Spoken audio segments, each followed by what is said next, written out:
have tried to make countries in Minecraft, but the problem is they're all super small. What the hell? So today I'm actually gonna build a country with underground transportation, an airbase, a working government, even buildings from real life. So I'm gonna start off by making the outline of the entire country, which looks massive, but right now it looks like a giant frame. So to fix that, I'm gonna fill the outline with dirt until that happens. And since I'm gonna need more than 50,000 dirt, I'm gonna build a dirt farm. And because this is one of the most complex farms I've seen, it requires a lot of material. For example, we need 2 stacks of obsidian. We also need 3 stacks of deep slate, 9 stacks of glass, and 156 hoppers. But I don't have any iron left, so let's build an iron farm. Now we just have to transport all the villagers. Yeah, he's gone.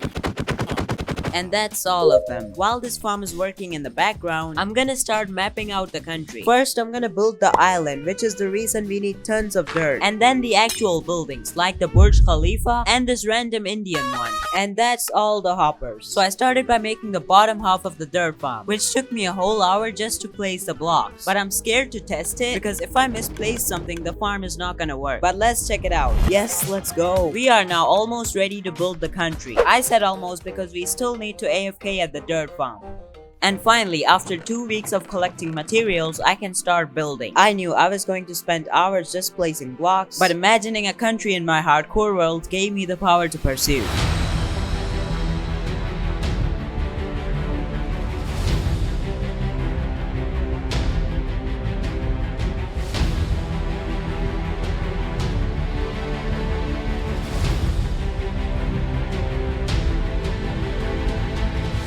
This looks insane, but it's pretty empty. And if you have ever seen a country, which you obviously have, they're not empty. So now I'm gonna recreate buildings and cool stuff from real life. But first, let's address 3 major issues with this build as of right now. First of all, this entire island is just dirt. So to fix that, I'm gonna place 1 grass block. And just like that, the entire island is now green. Next, I wanted to remove this giant green outline, which took a while, but it was definitely worth it. And while we're here, I want to connect this build to the bottom of the ocean. But I can't make it gradually go all the way to the bottom because that'll take way too long. So instead, I'm gonna collect a ton of sand from the sand duplicator and place it around the entire island. Dude, this looks crazy. I can't wait to see Boom Bear's reaction. So here's the plan of how we're going to build the rest. Number 1, transportation. This includes all the planes, ships, and airports. So this step is gonna require a lot of work. I'm gonna start off by making the port, which is almost fully made out of light gray concrete. So I had to spend forever at the concrete duplicator and later at the concrete converter. Next, I made these 2 similar looking warehouses, obviously furnished, and this cool poorhouse which actually exists in real life. Next, I need to make a bunch of containers, but because I want all of them to be different colors, I'm gonna need a lot of wool. And if I don't want to start a genocide against sheep, I'm gonna make a wool farm. And with that, we can start building. Once again, we are building these locations from the smallest to the biggest, leaving the entire capital city for the end. Next up, we need to make the actual ship, for which I need netherrack, warp planks, and a ton of cores. And while I'm busy building this ship, you could help me outnumber Naru's population just by pressing a button. And if this video gets 50 likes, I'll build it in Minecraft. I'm not joking. Anyways, I also decided to build a second ship because I don't know. But with that, the port is complete. And just look how cool it looks at night. Next, I'm gonna make an airport. The cool thing about this is that it actually exists in real life. Overall, a pretty small airport. Moving on to something a bit more interesting, I'm gonna make a military airbase consisting of fighter jets which actually work. Nah, I'm just joking, they don't work. I'm also gonna build a control tower and these airplane hangars. Lastly, a giant airplane, which of course exists in real life. And I also hired a pilot. Last but not least, I'm gonna build an underground subway, cause why not? With that being done, we can move on to step 2, government. Now these government buildings are entirely made out of quartz. And if I don't want to waste 10 hours mining it, I'm gonna make a piglin bartering farm. I promise this is important. Imagine how much quartz we would need for the rest of the city. And building the farm itself wasn't the hard part. It was the piglins.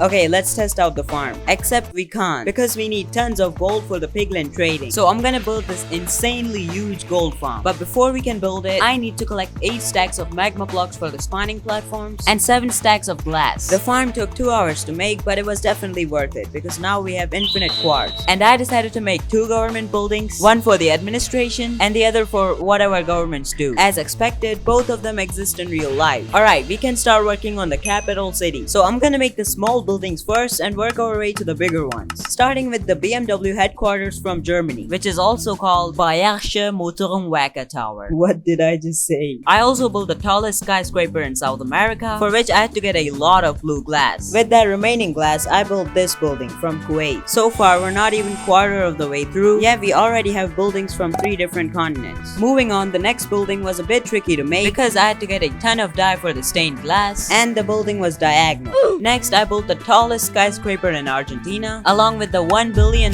Mercury Tower from Russia. Now, as this country gets bigger and bigger, we need to get it recognized by other countries. So what better way to do that than by building the headquarters of United Nations? I also built this building from India and this U-shaped one from China, both of which are obviously furnished. And for the final building, I'll build the tallest skyscraper in the world. But first, I made this clock tower from Malaysia, which kinda looks like a snowman. Next, I collected a bunch of black dye from my squid farm because I had to make the iconic space needle. And finally, after 5 hours of collecting smooth stone, I can start building the tallest skyscraper on earth. This took me about an hour to build the entire thing, but it was definitely worth it because just look at this. Dude, this looks insane. But before I show this to Boom Bear, I'm gonna connect the entire country with roads. So I gathered a crazy amount of black concrete, about 10,000, and started building. They were easy to build at first until this hill came. But with that, we are finally done. So now let's show it to Boom Bear.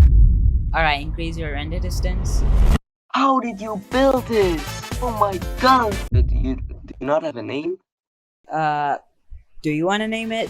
I mean, I don't really have an idea right now. Forget it, let's explore the country. This is supposed to be an airport, not the largest. Yeah. I also built a government. Wait, what? You build a government? Yep. Alright, now that you have seen the entire country, what do you rate it out of 10? I mean, I think anything beneath a 10 would be disrespectful.